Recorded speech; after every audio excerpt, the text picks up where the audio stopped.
As checking on developments from the Israel-Hamas war now in Gaza, Palestinian Prime Minister Mohammed Shtayyeh says he and his government are resigning over the war in Gaza. Shtayyeh, who submitted his resignation in writing to Palestinian Authority President Mahmoud Abbas today, says the decision to resign came in light of the unprecedented escalation in the West Bank and Jerusalem and the war, genocide and starvation in the Gaza Strip. Speaking further, he says, "I see that the next stage and its challenges require new governmental and political arrangements that take into account the new reality in Gaza and the need for a Palestinian consensus based on Palestinian unity, and the extension of unity of authority over the land of Palestine."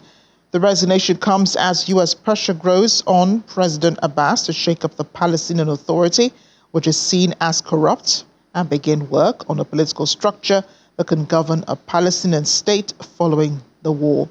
However, Israeli Prime Minister Benjamin Netanyahu has on numerous occasions rejected calls for the Prime Minister under Abbas to take control of a Palestinian state and govern Gaza. In the meantime, 3 Israeli raids are set to have targeted the town of Aita al-Shab in southern Lebanon. We're still trying to get more information on this incident.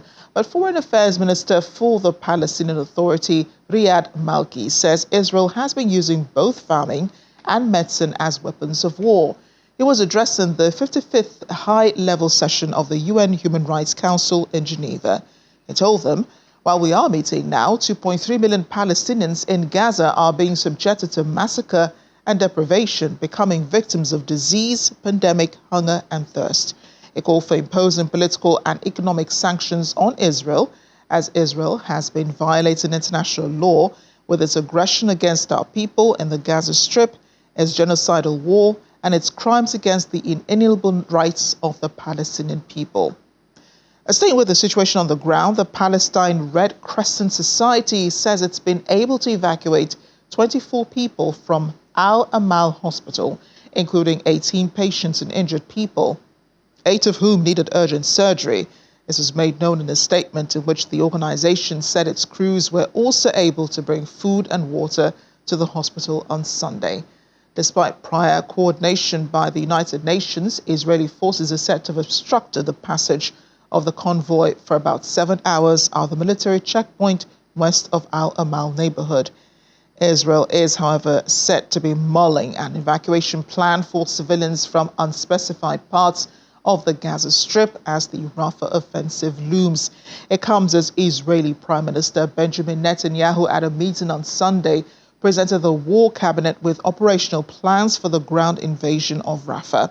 A statement issued by the Prime Minister's office says there will be an evacuation plan from areas of fighting for the nearly 1.5 million Palestinians who are seeking refuge in Gaza's southernmost city. The United Nations has warned that an attack on Rafah could be catastrophic, with more than 600,000 children sheltering in the path of an assault and a severely limited humanitarian lifeline already on the brink of collapse. And we're learning the U.S. military service member who set himself ablaze in front of the Israeli embassy in Washington, D.C. has died. He's identified as 25-year-old Aaron Bushnell of San Antonio, Texas. The Metropolitan Police Department says he died from his injuries. According to U.S. media reports, Bushnell live-streamed himself on social media wearing fatigues and declaring he would not be complicit in genocide before dousing himself in liquid. He then lit himself on fire while yelling, "Free Palestine," until he fell to the ground. The footage has since been removed from social media Twitch. The city's fire department said officers from the U.S. Secret Service extinguished the fire and Bushnell was taken to hospital with critical life-threatening injuries. The latest incident comes amid ongoing pro-Palestinian and pro-Israeli protests in the United States following the Hamas October 7 attack on Israel, which has killed 1,200 Israelis and seized 253 hostages in a cross-border attack. Now, since then, Israel's embassy has been the target of continued protest against the Israeli war in Gaza.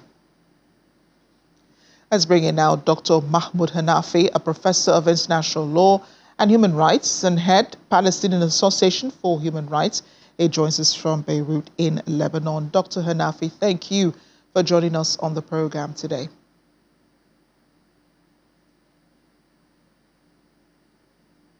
We really can't hear you. I think there's something wrong with your audio, but we'll just continue. One of the most remarkable times that we saw someone setting himself on fire in protest was the young fruit seller in Tunisia. And that kickstarted the Arab Spring, which none of the countries involved have recovered from. Are there any basis for comparison now between Tariq El Tayeb Mohammed Bouazizi and Aaron Bushnell today? Dr. Hanafi, I think you need to unmute. We really can't hear you. We really can't hear Dr. Hanafi. We'll try to, figure out what's going on and get back to the conversation.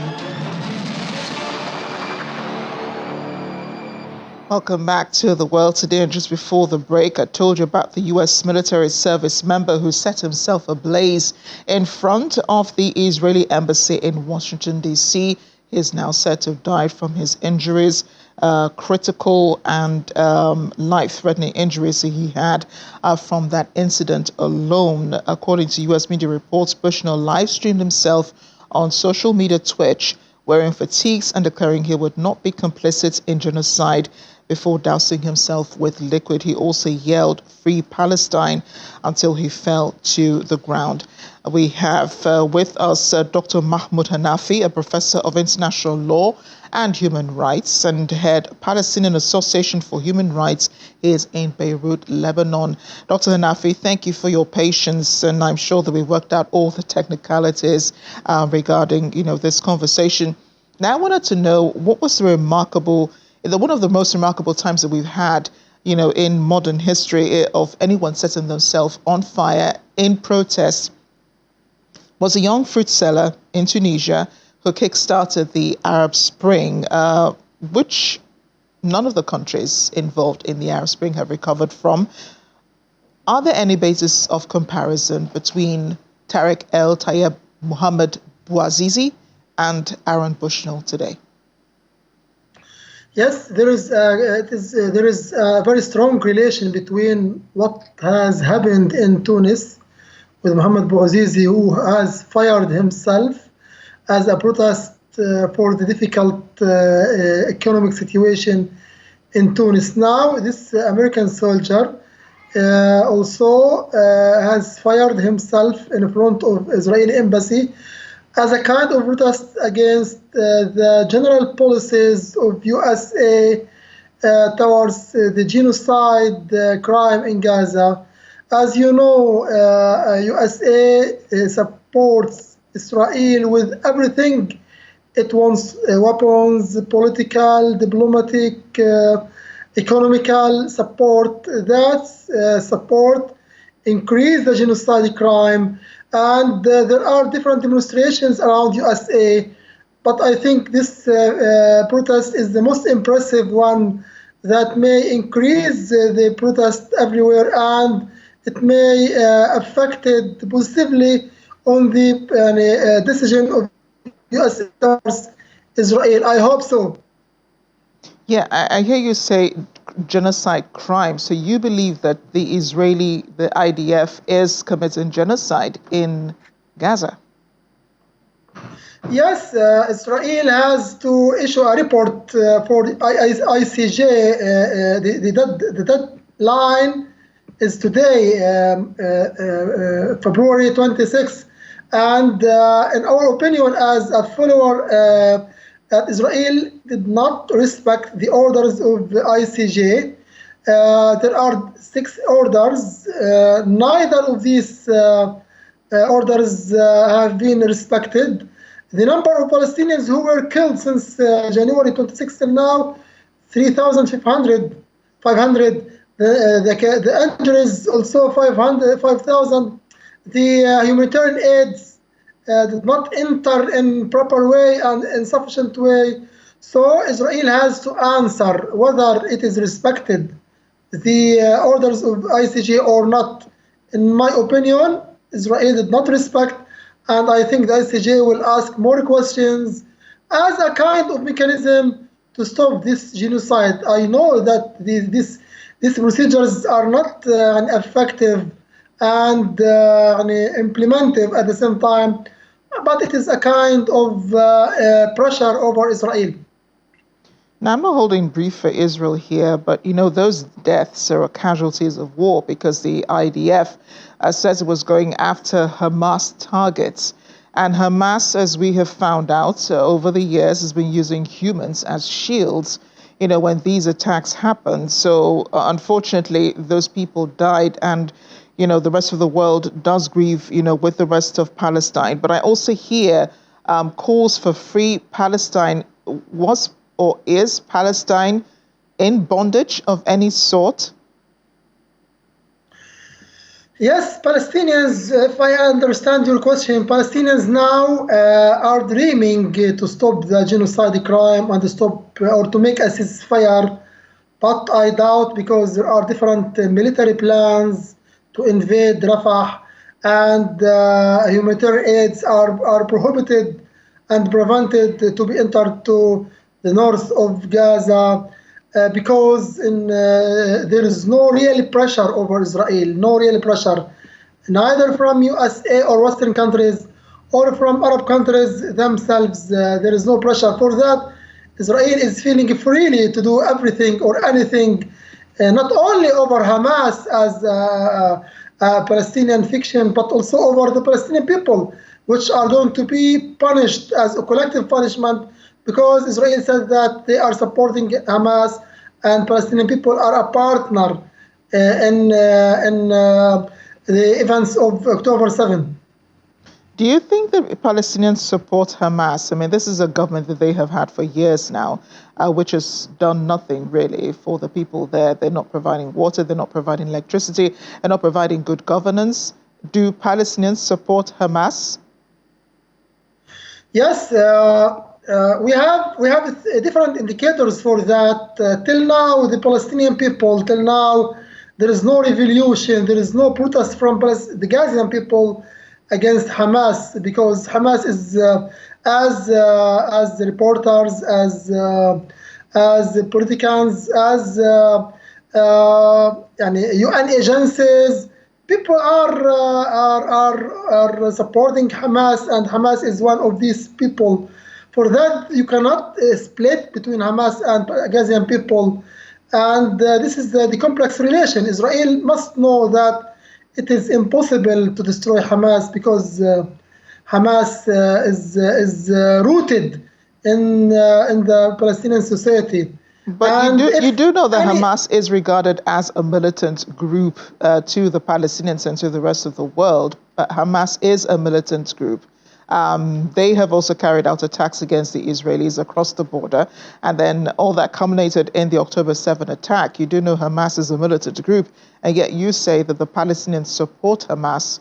The Palestinians support a militant government, is what you're saying. Yes, I do. Hamas now, Mohammed Shtaya has resigned from Palestinian Authority as a Palestinian government. But the political life in Palestine is so difficult. International community doesn't accept a government with Hamas. Arab countries also doesn't accept a government with Hamas. Israeli doesn't accept with Hamas, even if Hamas is supported by its people. So really, the situation is so difficult in this issue. And it is one of the challenges that international community must solve. You cannot split between Hamas and its people. And how can you create a new government that rebuild and reconstruct Gaza and treat the challenges in Gaza? Really, the situation is difficult. International community must be pragmatic as USA, as different countries, to deal with this national and local issues. You cannot overcome over these challenges and realities. I'm just trying to be sure that you understand, why the IDF forces are invading the Gaza Strip, and that's because of Hamas's activities against Israel. And that's the reason, for this war in the first place. But, you also mentioned the Palestinian Prime Minister, Mohammed Shtayyeh, who resigned today. I'm wondering, what impact this has, on the war itself and what sort of message he's trying to send. He says that his decision is due to the escalating violence in the occupied territory and, of course, the war. If you're saying that the Palestinians support the Hamas government, help us understand, why it is that, this resignation is important to the war that's currently going on in Gaza. Yes, it is. It is a kind of it is a choice how to solve the complicated situation. I don't think the problem is how a new government. Are you listening to me? Yes, go on. Are you I hearing can me? hear you. Yes. Yes, I don't think that the problem is related how to establish a new government. The problem is, did Israel accept or not? Just the story. Now Mohammed Shtayyeh has resigned from his responsibility, and a new government will be created after the war ended, after the next day of the war. But I think it is not a way to deal the complexity of the situation. Who will take care about Palestinian people? Who will care about the Palestinian people in West Bank, not only Gaza Strip in Jerusalem? The problem is not related to Gaza Strip. Now we are facing a very terrorist and extremist and radical government in Israel. So the problem is related to the members of this government are not related to the Palestinian people. If the Palestinian people are allowed to work alone and to take over their people, I think the problem will be solved today. But the problem is related to Israel and USA, which are prevent any kind of solution if Hamas is existed in this government. This is the story. Do you find any semblance here, Dr. Hanafi, of Hamas's rule in Gaza, the notoriety that they have garnered with their activities? Do you find any similarities with Hezbollah in Lebanon? Yes, really what is happening there is an escalating in Lebanon regarding to the tension in border, and Israeli as what it targeting civilians in Gaza Strip. Now there is a targeting for civilians also in addition to in Lebanon, and Israel now has targeted a target 100 kilometer after the borders. So it is a dangerous escalation. I think the situation will be under control, in my opinion, because no one accept to make an escalation either from USA or from Iran or from neighboring countries. Yes, there is fighting rules must be respected. I think the situation will be under these fighting rules. It will not overcome or exceed. But you do consider Hezbollah a terrorist organization, just as the rest of the world also regards Hamas as a terrorist organization. Yes, Hezbollah has parliament members in Lebanon, and also they have ministers in Lebanon. So Hezbollah is strong too much. No one can pass over these givens, but Hezbollah is related to support Hamas in different ways. But as I mentioned before, there are fighting rules must not be violated from neither or from Israel or Hezbollah. It is under control, in my opinion. Dr. Mahmoud Hanafi, thank you so much for joining us on The World Today. I appreciate it. Thank you very much. Thank you very much.